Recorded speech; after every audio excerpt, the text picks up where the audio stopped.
తర్వాత మళ్ళీ విగ్రహాల జోలికి పోకండి దయచేసి. ఇప్పుడు యోహాను పత్రికలో 3వ యోహానులో పిల్లలారా విగ్రహాల జోలికి పోకడి అని వ్రాయబడింది స్పష్టంగా. పిల్లలారా విగ్రహాల జోలికి పోకడి, మీరు విగ్రహాల జోలికి పోవద్దు దయచేసి. ఇక్కడికి వచ్చిన తర్వాత ఇప్పుడు ఆవిడేమో ఊరెళ్ళింది, ఈయనేమో సత్యమానేసి తిరుగుతున్నాడు. మరి పిల్లల్ని మరి ఇప్పుడు మరి నిజంగా అది సాధారణంగా పాములు పిల్లలు ఏం చేయవు, పిల్లలకి సాధారణంగా చేయవు. కానీ పిల్లల్ని కూడా పాటేసిన సందర్భాలు కూడా ఉన్నాయి, పిల్లలు చనిపోయిన సందర్భాలు కూడా ఉన్నాయి. కానీ ఖచ్చితంగా పిల్లోడిని దేవుడు కాపాడాడు. ఎందుకంటే వాళ్ళు చచ్చిపోతున్నారు కాబట్టి, దేవుడు తెలుసుకున్నారు కాబట్టి పిల్లల్ని దేవుడు కాపాడాడు. అలాగే ఆయన దగ్గరికి వచ్చే వాళ్ళకి ఖచ్చితంగా సాయం చేస్తాడు. ఇక్కడికి వచ్చిన తర్వాత దీనికి మించిన గ్రంథం లేదు అసలు ప్రపంచంలో అత్యధిక భాషల్లో వెలువడిన గ్రంథం ఇది, దేవుడే వ్రాయించిన గ్రంథం ఇది. ఈ గ్రంథం పట్టుకున్న వాళ్ళందరూ బాగుపడ్డారు, అభివృద్ధిలోకి వెళ్ళారు, గొప్ప గొప్ప వ్యక్తులు అయిపోయారు, సైంటిస్టులు అయిపోయారు, ప్రపంచాన్ని పరిపాలించే నాయకులు అయిపోయారు, కలెక్టర్లు అందరూ కూడా. ఇప్పుడు 90% మనం వినియోగించుకుంటున్న వస్తువులన్నీ కూడా ఎవరు కనిపెట్టారు? యూదులు కనిపెట్టారు. అంటే వాళ్ళ దేవుడి బిడ్డలలో, వాళ్ళ దేవుడి బిడ్డలు కాబట్టి ఆ జ్ఞానం దేవుడిచ్చి వాళ్ళకి. అందుకనే దీనికి మించిన దేవుడు లేడు. ఇక్కడికి వచ్చిన తర్వాత మనం అక్కడికి వెళ్ళాల్సిన అవసరం లేదు అసలు. ఎవరో ఏదో చెప్పారని దయచేసి వెళ్ళకండి. దేవుడికి ఏంటంటే బాధపడతాడు దేవుడు, అందుకని ఏం లేదు. ఇదేంటి అని దేవుడు బాధపడతాడు. మళ్ళీ ఈరోజు ఆయనకు ఇష్టలైన మనుషులు, ఆయనకి ఎవరు ఇక్కడ? దేవుడికి ఇష్టమైన మనుషులు. ఇప్పుడు మనం యోబు గ్రంథంలో ఏం చూస్తాం? దేవదూతలు జయ జయ ధ్వనులు పలుకుచుండగా ఆయన భూమికి పునాది వేసాను అని చూస్తాం. భూమికి పునాది వేసిన వాడు దేవుడు. ఆకాశంలో, భూమిని, సముద్రము, జలధారలను, ఈ సర్వత్వమును సృష్టించిన వాడు దేవుడు. ఆ కాలములను, సమయములను స్వాధీనం అందించుకున్నవాడు దేవుడు. యుగాలను భద్రపరిచిన వాడు దేవుడు. ఇప్పుడు మనం ఉండేది ఒక యుగం, ఇలాంటి యుగాలకి ఎన్నో ఉన్నాయి తెలుసా మీకు? మనం ఉన్నది కూడా ఒక యుగం. ఇది ఒక యుగం. యుగాలను సహితం భద్రపరిచిన వాడు. ఎన్నో మర్మాలు ఉన్నాయి ఇందులో, రాయబడిన విషయాలు ఇంకా ఎన్నో ఉన్నాయి.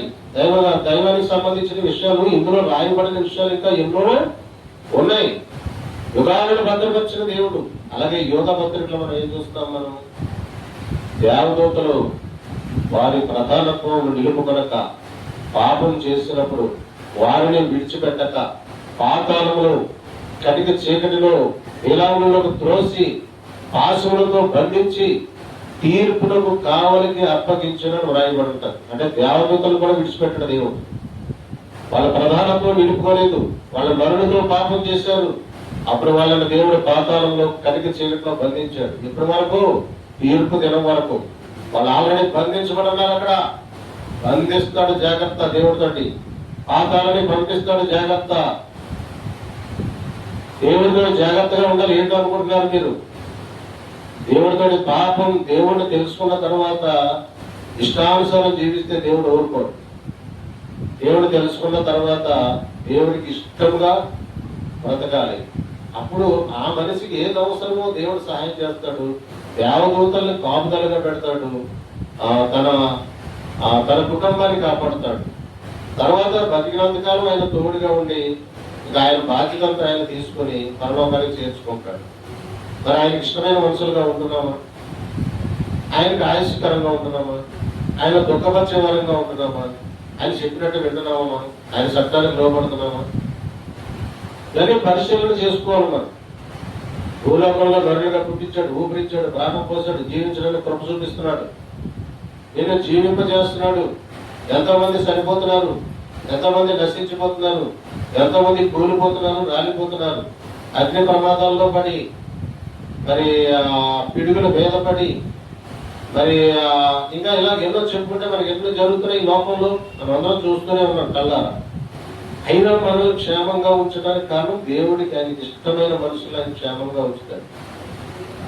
ఆయనకి ఇష్టమైన మనుషుల్ని ఆయన క్షేమం ఉంచుతాడు. లోకసువార్త 2:14 లోకసువార్త 2:14లో సర్వోన్నతమైన స్థలములో ఆయనకు మహిమయు, భూమి మీద ఆయనకి ఇష్టమైన వారికి సమాధానము. భూమి మీద ఆయనకి ఇష్టమైన మనుషులకి ఆయన సమాధానం కలగజేస్తాడు. సర్వోన్నతమైన స్థలంలో ఆయన మహిమపరచబడుతూ ఉంటాడు. దేవదూతలు ఆయన్ని పరిశుద్ధుడు పరిశుద్ధుడు పరిశుద్ధుడని రాత్రి పగళ్ళు మానక కొనియాడబడుతూ ఉంటారు. ఆయన ధవళ సింహాసనంపై ఆశీనుడై ఉంటాడు. సర్వాధికారం కలిగి ఉంటాడు. నిరంతరము స్తోత్రాలు ఉంటాడు. ఆ ధవళ సింహాసనమును మహిమనంతని విడిచిపెట్టి వ్యక్తులుగా ఈ లోకానికి ఎందుకు వచ్చాడంటే మనల్ని రక్షించుకోవడానికి, మనల్ని పరలోకం తీసుకువెళ్ళడానికి, ఆయన సముఖంలో నిలబెట్టుకోవడానికి, ఆయన ఆరాధించే వరంగా, ఆయన గణపరిచే వరంగా మనల్ని పెట్టుకోవడానికి ఆయన ఇష్టపడి రక్షించుకున్నాడు. ఆయన సొత్తుగా చేసుకున్న ఒక వాక్యం ఉంటుంది. ఆయన మనుష్యులను ఆకర్షించుకుని తన రక్తంలో కడిగి పవిత్రపరుచుకుని పరిశుద్ధపరుచుకుని తన సొత్తుగా చేసుకోవటానికి ఆయన తనను తాను అర్పించుకోలేను. మనల్ని ఆయన సొత్తుగా చేసుకోవడానికి ఆయన అర్పించుకున్నాడు. దేనికి అర్పించుకున్నాడు? మరణానికి అర్పించుకున్నాడు. ఆయన శిలువ మరణానికి తనను తాను అర్పించుకున్నాడు. ఆయన ఎవరైనా చేయలేరు స్వామి. ఆయన ఎవరో శిలువ వేయలేరు. ఆయన తనను తాను శిలువకు అప్పగించుకున్నాడు. లేకపోతే మరి దేవుడి కార్యం జరగాలి, శిలువ మరణం జరగాలి, రక్తం చిందించబడాలి.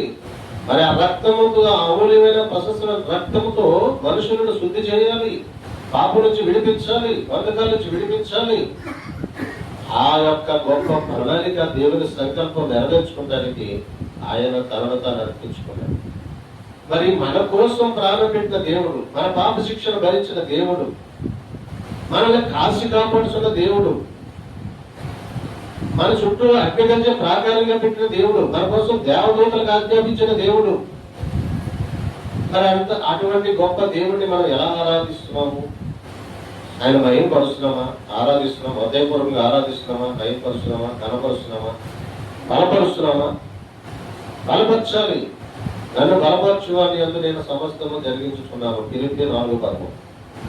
ఆయన బలపరిస్తే మనల్ని బలపరుస్తాడు. నువ్వు ఎలా బలపరచాలి? నీకున్న ఆస్తిలో భాగమించి దేవుడిని కనపరచాలి. అంటే బలపరచాలంటే నీ దేవుడిని బలపరచడం ఎలాగా? బలమిచ్చి బలపరచవచ్చు, సమయమిచ్చి బలపరచవచ్చు, ధనమిచ్చి బలపరచవచ్చు. దేవుడు అంటే సమయం ఇస్తే సమయం తిరిగిస్తాడు, బలం ఇస్తే తిరిగి బలం ఇస్తాడు, ధనం ఇస్తే తిరిగి ధనం ఇస్తాడు. అంటే ప్రతిదానికి కూడా లెక్క ఉంటుంది సుమా. దేవుడి సన్నిధికి వచ్చి నువ్వు ఇచ్చేది ఆయన అంటాడు. కానుకలు పెట్టి దగ్గర నేను చూస్తుంటే విధవరాలు తనకున్నదంతా కూడా ఇక్కడ చేసేసాడు. ఏమన్నాడప్పుడు దేవుడు, మీరు ఉన్న దాంట్లో ఇచ్చారయ్యా. ఆవిడ ఉన్నదంతా ఇచ్చేసింది, ఆవిడకి ఉన్నదంతా ఇచ్చేసింది. మీరు ఉన్న దాంట్లో ఇచ్చారు. ఎవరు గొప్ప అంటే విధవరాలు గొప్ప అన్నాడు. అట్లాగనమాట. అంటే మనకు ఉన్నది దేవుడికి ఇచ్చి బలపరచాలి, సమయం దేవుడికి ఇచ్చి బలపరచాలి. సమయం అంటే ఆయన పరిశుద్ధ గ్రంథం చదవడానికి నువ్వు సమయం ఇస్తున్నావా? వాక్యం చదవడానికి సమయం ఇస్తున్నావా? ప్రార్థనలు నేర్చుకోవడానికి సమయం ఇస్తున్నావా? పాటలు నేర్చుకోవడానికి సమయం ఇస్తున్నావా? ఇప్పుడు పాటలు పాడారు. నేను మిమ్మల్ని అంటలేదు, నేను కూడా నేను పాట పాడితే మా సత్యంలో పాట పాడితే నవ్వేవాడు. నేను వచ్చేది పాటలు. ఇప్పుడు అందుకని మనం ఏం చేయాలంటే పాటలు ఇంటి దగ్గర ప్రాక్టీస్ చేయాలి. ఇక్కడ నిలబడి పాటలు పాడాలనుకున్నప్పుడు ఇంటి దగ్గర ప్రాక్టీస్ చేయాలి. అప్పుడు మీరు బాగా వస్తుంది పాట, అప్పుడు ఇంకా బాగా పాడవచ్చు. ప్రాక్టీస్ అనేది ఖచ్చితంగా చేయాలి. మీరు ఒక పాట పాడాలనుకుంటే ఖచ్చితంగా ఇంటి దగ్గర 10 సార్లు, ఇప్పుడు యూట్యూబ్ వల్ల మనకి చక్కగా ఏ పాట కావాలంటే పాటు కొడితే వచ్చేస్తారు. ఆ పాటను పెట్టి ఒకసారి వినండి, 2 సార్లు 3 సార్లు వినండి. ఆ స్వరాలు ఎలా పలుకుతున్నాడు అనేది ఒకసారి జాగ్రత్తగా విని ప్రాక్టీస్ చేసుకుని మీరు ఎక్కడికి వచ్చి పాడితే అద్భుతంగా మీరు పాడతారు. ఎక్కడికి వెళ్ళైనా మీరు పాడినప్పుడు చాలా బాగా పాడుతున్నారు అందరూ. అదనమాట. అందుకని పాటలు ఇంటి దగ్గర ప్రాక్టీస్ చేయండి. సమయం ఇవ్వండి. దేవుడికి సమయం ఇవ్వండి. అలాగే బలం ఇవ్వండి. దేవుడి పని చేయండి. దేవుడి కోసం మీరు ఏం చేస్తున్నారు? దేవుడి పని చేయాలి. దేవుడి పని చేయడం ద్వారా దేవుడికి బలం ఉండడం ద్వారా తిరిగి బలం పొందుకుంటాం మనం. ఇప్పుడు గోడకు పట్టిన బంతి తిరిగి ఎలా మనకు వస్తుందో దేవుడికి ఇచ్చింది కూడా అలాగే వస్తుంది. గుర్తుపెట్టుకోండి. గోడకు బంది కొట్టు, తిరిగి వస్తుందా వెళ్ళిపోద్దా? తిరిగి వస్తుందా వెళ్ళిపోద్దా? అలాగే దేవుడికి ఇచ్చింది కూడా నీకు మళ్ళీ తిరిగి వస్తుంది. అంటే మనం పొందుకుంటానికి ఇవ్వాలి. నువ్వు పొందుకుంటానికి ఇవ్వాలి. దేవుడికి ఇవ్వడానికి మనసు రాదు. మనం ఎన్నో ఖర్చులు పెట్టుకుంటూ ఉంటాము. ఒక ఆయన అంటాడా, నువ్వు మటన్ తినడం మానేసా, డబ్బులు పుస్తకం కొనుక్కోరా దేవుడి పుస్తకం. మటన్ అది అన్ని దేవుడు చూస్తాడమ్మా. అదే నీతి. అదే నా పుస్తకం కొనడానికి మటన్ కొనుక్కోవడం మానేసి ఆ మటన్ డబ్బులకి వెళ్ళి పుస్తకం కొనుక్కో. అట్లా దేవుడి కోసం ప్రయాసపడు. ఆయన ఎందుకు ప్రయాసపడు? వారి ప్రయాస వ్యర్థం కాదు అంటాడు దేవుడు. అవునందు ప్రయాస వ్యర్థం కాదు. అయితే మొట్టమొదటగా సామెతలు 11 ఆయనకి ఇష్టమైన వాళ్ళు ఎవరంటే మొట్టమొదటి ఒక మాట, యథార్థవంతులు ఆయనకి ఇష్టమైన వారు. గుర్తుపెట్టాం, యథార్థవంతులు. ఆయన రిఫరెన్స్ తర్వాత చెప్తాను, టైం లేదు కదా మనకి. యథార్థవంతులు ఆయనకి ఇష్టమైన వారు. యథార్థవంతులు అంటే ఏంటి? దాచుకోకుండా ఉన్నవాడు, కల్మషం లేనివారు, నిర్దోషంగా ఉండేవారు, నిష్కపటంగా ఉండేవారు, ఉన్నదన్నట్టు చదువు చెప్పేస్తారన్నమాట. అంటే ఆయన సన్నిధిలో యథార్థంగా ఉన్నవాళ్ళు ఆయనకి ఇష్టమైన వాడు. తర్వాత సత్యవర్తలు. సత్యవర్తలు ఆయనకి ఇష్టం. సత్యవర్తలు అంటే ఎవరు? సత్యమే మాట్లాడేవారు. మూడోది విశ్వాసం కలిగిన వారు. ఇంకెవరంటే ఆయనకి ఇష్టమైన వారు? విశ్వాసం కలిగిన వారు. విశ్వాసం అంటే ఏంటి? మొట్టమొదటి మనం యథార్థత కలిగిన వాళ్ళు అంటాం. యథార్థం ఏంటో తెలుసుకుని యథార్థంగా ఉండాలి. అది దేవుడికి ఇష్టం. సత్యవర్తలు అంటే ఏంటి? సత్యవర్తలు అంటే ఏంటో తెలుసుకుని సత్యమే మాట్లాడుతూ, అబద్ధాలు మాట్లాడకుండా యథార్థంగా ఉండే వాళ్ళు దేవుడికి ఇష్టమైన వాళ్ళు.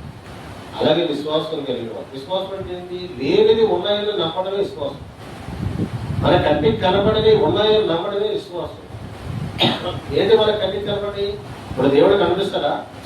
దేవదూతలు కనిపిస్తారా? దెయ్యాలు కనపడతాయా? అబద్ధాత్మలు కనపడతాయా? దుష్టశక్తులు కనపడతాయా? అవి ఉన్నాయని ఎవరు నమ్ముతారు? వాళ్ళు విశ్వాసులు. విశ్వాసం అనేది నిరీక్షింపబడి వాటి యొక్క నిజస్వరూపంలో అదృశ్యమైనవి ఉన్నవనటకు రుజువునై ఉన్నది.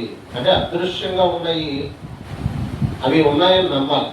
అవి ఉన్నాయి, దేవతలు ఉన్నారు, దేవుడు ఉన్నాడు అని అనుకో. దేవుడు ఉన్నాడు, దేవదూతలు ఉన్నారు, దెయ్యాలు ఉన్నాయి, అబద్ధాత్మలు, చీకటి శక్తులు, అంధకార శక్తులు, విశ్వాసులు, వీళ్ళందరూ ఉన్నారు. నువ్వు నమ్మితే విశ్వాసం నీకు ఉన్నట్టు లెక్క. అదనమాట. అందుకని అప్పుడు దృశ్యమైనవి అనిత్యములు, అదృశ్యమైనవి నిత్యములు అంటాడు. దృశ్యమైనవి అంటే ఏంటి? కంటికి కనపడేవి. ఇవి ఒకరోజు ఉండవు. మన కంటికి కనపడేవి ఒకరోజు ఉండవు. అదృశ్యమైనవి నిత్యములు. దేవుడి సింహాసనం, దేవుడు, దేవదూతలు, ఇవన్నీ కూడా ఉన్నారు. వాళ్ళు చూస్తాం. మనం ఒకరోజు, ఒక దినాన్ని మనం చూస్తాం. దేవుడి సన్నిధికి చేరుకుని ఒక దినాన్ని వాళ్ళు చూస్తాం మనం. ఈ విశ్వాసం ఎవరు కలిగి ఉంటారో వాళ్ళంటే దేవుడికి ఇష్టం అంట. తర్వాత ఏమంటాడు? దేవుని కుమారుడికి దాసుడిగా ఉన్నవాడు ఆయనకి ఇష్టం. అంటే దేవుని కుమారుడికి దాసులుగా ఉన్నవాడు. దేవుని కుమారుడు ఎవరు? యేసు ప్రభు. యేసు ప్రభు వారికి దాసులుగా ఉన్నవాడు అంటే దేవుడికి ఇష్టం. ఇప్పుడు తండ్రి అయిన దేవుడు, కుమారుడు అయిన దేవుడు, పరిశుద్ధాత్మ దేవుడు. తండ్రి అయిన దేవుడు సంతోషించాలంటే నువ్వు కుమారుడికి దాసుడిగా ఉండాలి. అంటే కుమారుడికి చెప్పినట్టు వినాలి. ఆ కుమారుడు యేసు ప్రభు, యేసు క్రీస్తు ప్రభువారికి దాసుడిగా ఉండాలి. అంటే ఆయన పని చేసే వారముగా. ఇప్పుడు చూడండి, ఆయన భక్తుడు అంటాడు, ఆయన మోసిన గాడిదైనా బాగుండేది అంటాడు. యేసు ప్రభువారికి గాడిది మోసిందా? ఆ గాడిద నేనైతే బాగుండేది. ఆయన చెప్పులు వారుడైనా బాగుండేది అంటాడు. నీ చెప్పులను ఇవ్వడం కూడా నాకు యోగ్యత లేదంటాడు బాప్తిస్మ యోహాను. అంటే యేసు ప్రభువారు అందరికంటే గొప్పవాడు. యోహాను కంటే, సొలొమోను కంటే గొప్పవాడు, మోషే కంటే గొప్పవాడు, మరి యోహాను కంటే గొప్పవాడు. అంటే ఈ ఇల్లంతటి మీద అధికారం కలిగిన వాడు యేసు ప్రభువారు. ఆయనకు దాసులుగా ఉన్న వాళ్ళని దేవుడు ఇష్టపడతాడు. ఇది కూడా ఒక మర్మం, గుర్తుపెట్టుకోండి. నన్ను ఎరిగి ఉంటేనే నేను ఎరిగి ఉన్నానని దేవుడి దగ్గర ఒప్పుకుంటానంటాడు దేవుడు. నన్ను ఎరుగుంటే ఇతన రాజుపాల నాకు తెలుసు అని అక్కడ ఒప్పుకోవాలంటే ఇక్కడ యేసు ప్రభువుకు తెలిసి ఉండాలి, యేసు ప్రభు దోషులై ఉండాలి, యేసు ప్రభు చెప్పినట్టు ఆయన మార్గంలో నడవాలి. ఆ తర్వాత ఏంటంటే దేవుని కొరకు కార్యాలు చేసేవాళ్ళు, దేవుని కార్యాలు చేసేవాళ్ళు దేవునికి ఇష్టమైన వాళ్ళు. దేవుని కార్యాలు చేయటం అనేది ఆయన పని చేయడంతో పాటు దేవుని కార్యాలు చేయడం అంటే నువ్వు కృతజ్ఞత కూడి పెట్టుకోవడం అని, గృహ కూడి పెట్టుకోవడం అని, ఇవి దేవుని కార్యాలు. అంటే ఆయన కార్యాలు సువార్త చెప్పడం అని, మీటింగ్లు పెట్టడం అని దేవుడి పని. సువార్త చెప్పడం అనేది దేవుని కార్యం, మీటింగ్లు పెట్టడం దేవుని కార్యం. నువ్వు ఇంట్లో గృహకూడి పెట్టుకుని తెలియని వాళ్ళు కూర్చోబెట్టి వాళ్ళ సువార్త చెప్పించడం దేవుని కార్యం. నువ్వు కృతజ్ఞత కూడి పెట్టుకుని తెలియని వాళ్ళు తీసుకొచ్చి కూర్చోబెట్టి వాళ్ళ సువార్త చెప్పించడం దేవుని కార్యం. ఈ చేసే వాళ్ళని దేవుడికి చాలా ఇష్టం అంట. ఆ తర్వాత ఏంటాడు, భక్తులైన వారు ఆయనకి ఇష్టడు. ఆరమైనది భక్తులైన వారు ఆయనకి ఇష్టడు. భక్తి చేసేవారు భక్తిహీనులు కూలిపోతారని మనకు వస్తాం. భక్తులైన వారు అంటే చూడండి, తిమోతి పత్రిక 1:6 అంటది, సంతుష్టి సహితమైన భక్తి గొప్ప లాభసాధకమై ఉన్నది. సంతుష్టి సహితమైన భక్తి గొప్ప లాభసాధకమై ఉన్నది. నువ్వు సంపూర్ణంగా దేవుడి భక్తి చేస్తే, మనస్ఫూర్తిగా ఆయన ఆరాధిస్తే, హృదయపూర్వకంగా ఆయన ఆరాధిస్తే, భక్తుడుగా ఉంటే, వాళ్ళు దేవుడికి ఇష్టమైన వాళ్ళు, వాది గొప్ప లాభసాధకమై ఉన్నదంట.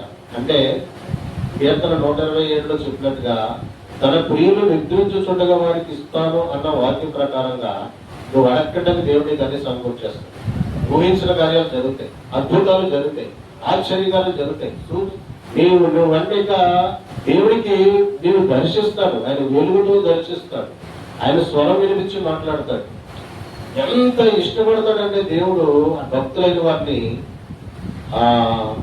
భక్తి అంటే దేవుని యొక్క భయభక్తులు కలిగి ఉండటం. భయభక్తులు కలిగిన వాళ్ళు ఏం చేస్తారో తెల్లగట్లు లేచి ప్రార్థన చేస్తారు. భయభక్తులు కలిగిన వాళ్ళు ఏం చేస్తారో బైబిల్ గ్రంథం చదువుతారు.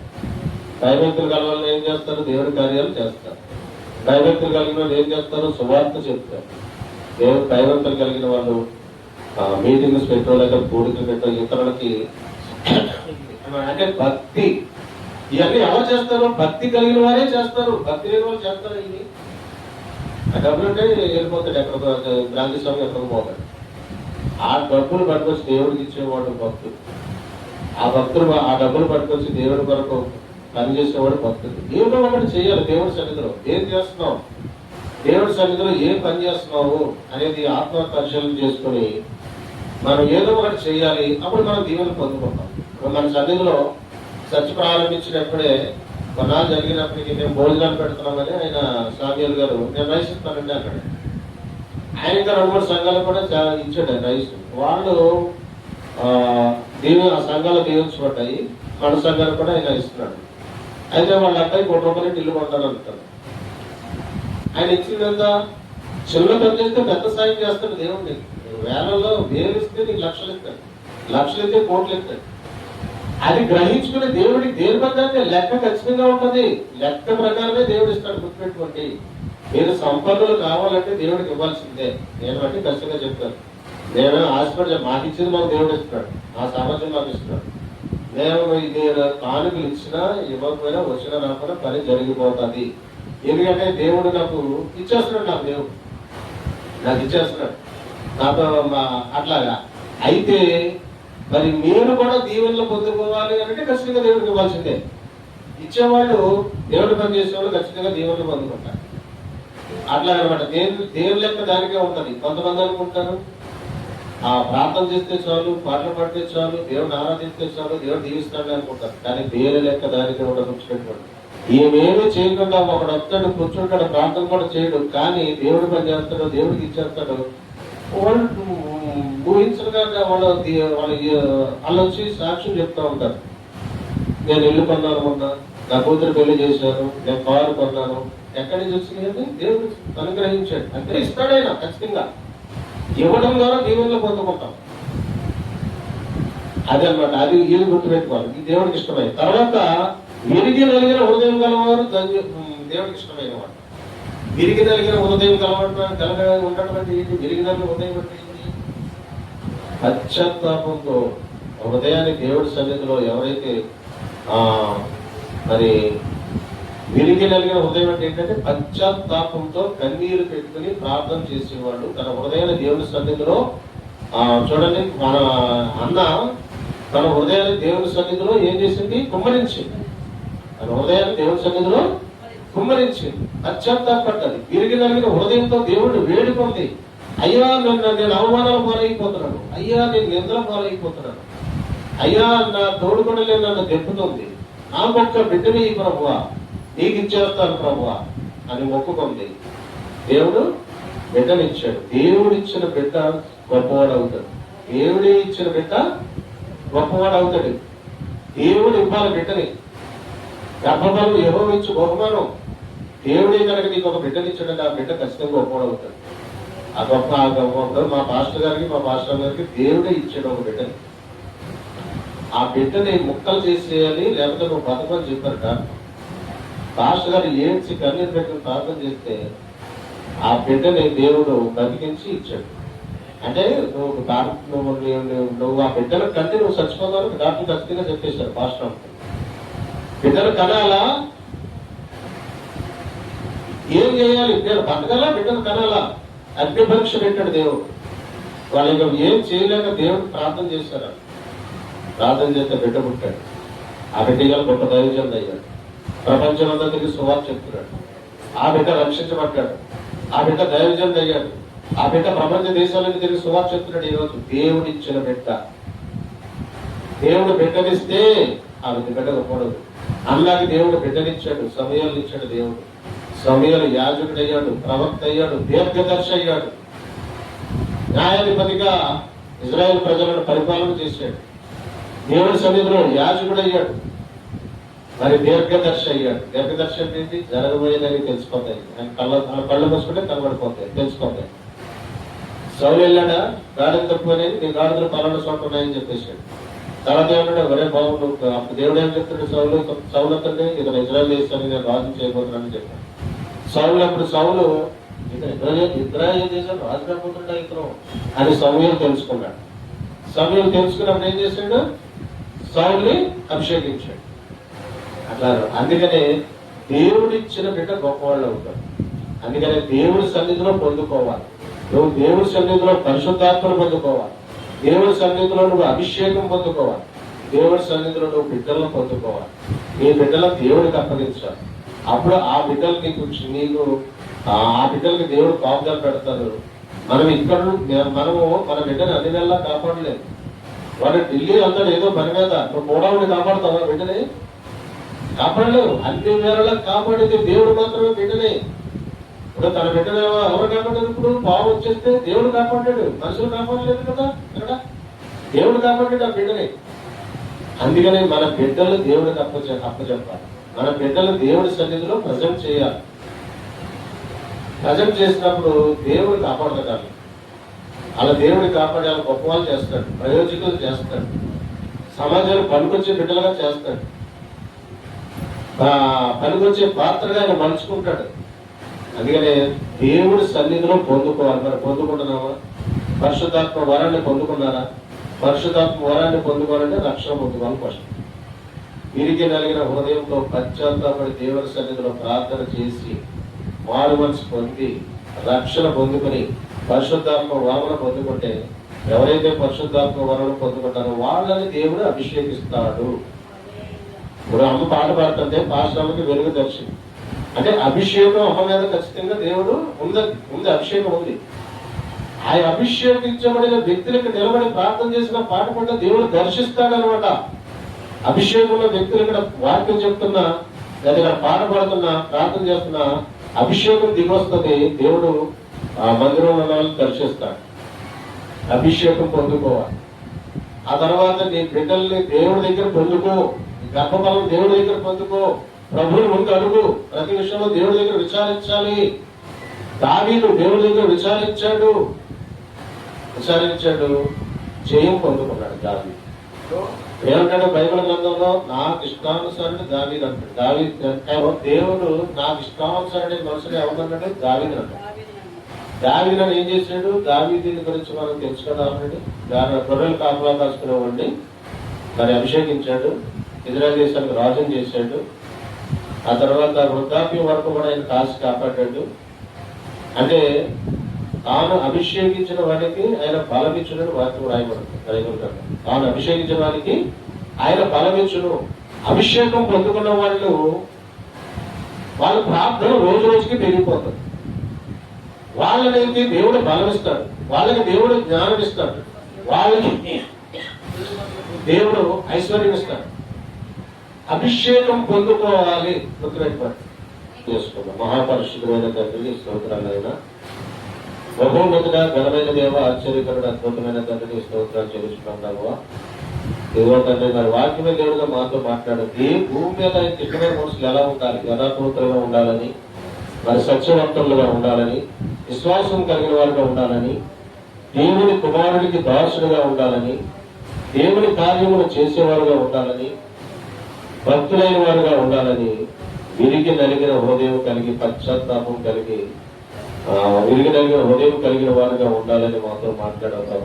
మేమందరము అలా ఉంటానికి సాయం చేయండి. మీ భూమి మీద మీకు ఇష్టమైన మనుషులుగా ఉండడానికి సాయం చేయండి. దేవుడి కోసం సమయము, బలము, ధనము ఖర్చు పెట్టి తిరిగి పొందుకోవడానికి సహాయం చేయండి. ఆయన అయా ప్రభు, మరి మీ సన్నిధికి వచ్చిన మమ్మల్ని ప్రభు అన్ని విధాలుగా మీకు లోబడి ఉండి, మీ అంత భయభక్తులు ఉండి, దైవాశీస్సులు పొందుకొని మేము సాక్షి బిడ్డలుగా ప్రకాశించే కృపా భాగ్యమును మాకు అనుగ్రహించడం. మా ప్రభు, మా రక్షణ ప్రభు క్రీస్తు యేసు నామమున ప్రార్థిస్తున్నాము తండ్రి. ఆమేన్.